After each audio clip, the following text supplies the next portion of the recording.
brought to you by Palvi Agrico. आता शेतीसाठी जे काही लागणार ते घरपोच मिळणार, तेही मोबाईलच्या एका क्लिकवर. ललिता जालिंदर उगल मुलाची आई आणि जालिंदर उगल मुलाची मला नाही भेटलं पण या लेकीचा न्याय घेतल्याशिवाय राहणार नाही. रोज थोडं थोडं मरण्यापेक्षा मी विष खाऊन झोपते. एका नवविवाहित महिलेनं लग्नाच्या 6 महिन्यातच 7 पानी सुसाईड नोट लिहित आयुष्य संपवण्याचा निर्णय घेतला. कारण तिच्या पवित्रतेवरून घेतलेला संशय आणि सासरच्यांनी केलेला मानसिक छळ. आपल्या समाजात अनेक ठिकाणी आजही कौमार्य परीक्षा घेतली जाते. तसंच या प्रकरणात घडलं. आपल्या समाजात बाई माणूस रोज थोडं थोडं मरते, कधी संशयांमुळे, कधी रूढी परंपरांमुळे. पंचवटीतल्या हिरावाडीमध्ये सासरच्या लोकांच्या मानसिक त्रासाला कंटाळून एका विवाहितेनं विषारी औषध प्राशन करून आत्महत्या केली. तिनं 7 पानी सुसाईड नोटमध्ये सासू नंदा यांनी केलेल्या शारीरिक आणि मानसिक छळाचा उल्लेख केला. 26 नोव्हेंबरला महिलेनं दुपारी 1 वाजताच्या सुमारास विषारी औषध सेवन केलं. तिला उलट्या होऊ लागल्यानं हॉस्पिटलला उपचारांसाठी नेण्यात आलं, पण उपचारादरम्यानच तिचं निधन झालं. त्या 7 पानी सुसाईड नोटमध्ये तिने सासरी सहन केलेला जाच आणि 5 महिन्यात आलेले कटू अनुभव लिहिले. 10 मार्चला सुपारी फोडल्यावेळी माझ्या सासरच्यांनी म्हटलं की हुंडा प्रथा बंद आहे, तरीही तुम्ही नवरदेवास त्याच्या अटी शर्तींनुसार सोनं चांदी आणि 5 भांडे द्या.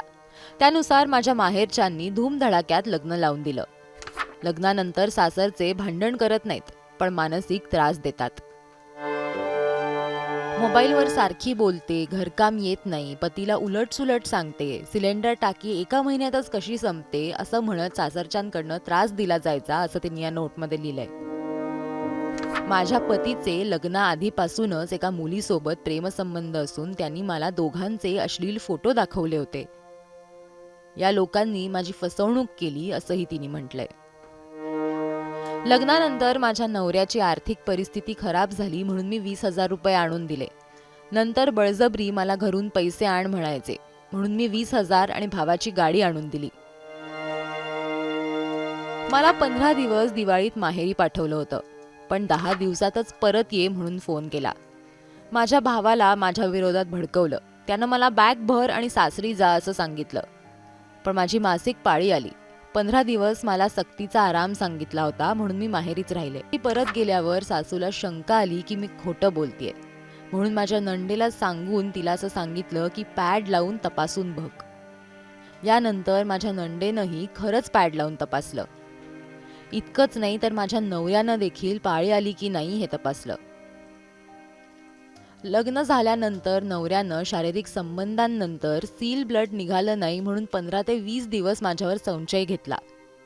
नंतर सील ब्लड निघालं तेव्हा तो शांत झाला, असंही या महिलेनं सुसाईड नोटमध्ये लिहिलं होतं. रोज थोडं थोडं मरण्यापेक्षा मी विष खाऊन झोपतीये असं सांगून महिलेनं आत्महत्या करत या जगाचा निरोप घेतला. सुसाईड नोटचे फोटो तिनं घरच्यांना आधीच पाठवले, कारण तिच्या अशा करण्यानं सासरचे लोक तिची बदनामी करतील असं तिला वाटत होतं. मयत महिलेचा भाऊ राहुल डावरेंनी दिलेल्या फिर्यादीनुसार पंचवटी पोलिसात गुन्हा दाखल करण्यात आलाय. अनेक समाजात आजही कौमार्य परीक्षा घेतली जाते.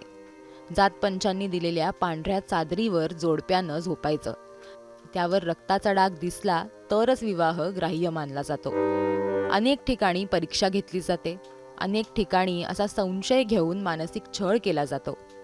शेवटी काय, अजूनही आपल्या समाजात बाई स्वतःच आयुष्य संपवते, नाहीतर रोज थोडी थोडी मरते. नाशिकहून प्रवीण ठाकरेसह ब्युरो रिपोर्ट, मुंबई तक.